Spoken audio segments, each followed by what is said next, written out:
Bonjour! And today's challenge is siliconing around the base of a toilet. Easier said than done.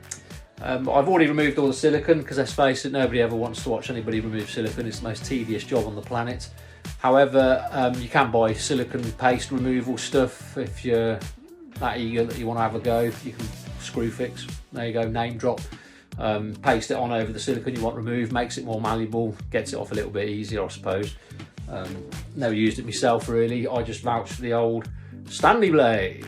Mind your fingers, everybody, and then just work round very carefully, keeping the blade flat. Obviously you have to be careful on toilets, obviously, because they're ceramic, porcelain, so obviously if you go too deep with the Stanley blade you can scratch it, obviously, but if you keep it to where you're going to be siliconing, even if you do made a little bit of a hiccup, you obviously can camouflage it a little bit with your silicone. Toilet itself has actually got a couple of screw holes either side. We've already removed those as well. Underneath there you can see a couple of brackets, a multitude of holes in to allow for any, obviously, differential in where you want the toilet placed. But that obviously bolts the toilet to the back, and the customer also wants silicone going around here should us fellas ever become a little bit slack on our aim. So that's where that's going. Obviously you can see the previously removed silicone and bits and bobs. Gave the toilet a bit of a wipe round. Now I'm just going to clean up the area where you want a silicone, because you want your silicone prep work to be a-okay. So when you come to do your silicone in, you can just literally whip it on there and then forget it. A couple of little techniques I'll show you as well for when you're applying your silicone. Stuff I'm using to go around this toilet is sanitary sealant, so it's also mould and mildew resistant. However, a lot of people use a technique where they run the bead of silicone and they'll lick their finger or such, and then they run their finger along the silicone in. I've done it myself, everybody's guilty, put your hand up, yes me.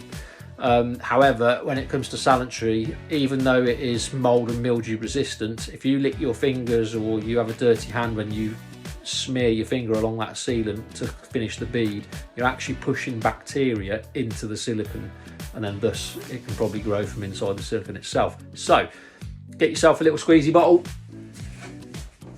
Mine's been with me for quite a long time now. He's getting a bit old, aren't you, fella? Yes you are. Bit of soapy water in there, little bit, just a little bit of soap, nothing too, so you're not splashing bubbles everywhere. Once you've done your bead, squirt your silicone with your solution, and then obviously that will put a barrier between you and your finger when you do obviously run your finger, should you use your finger. You can get a multitude of other little devices now, like little rubber templates, cards, all come in different shapes and sizes for when you're doing your cutting in. I don't tend to use those really. Have got them but don't use them. Anyway, I'll give you a little demo.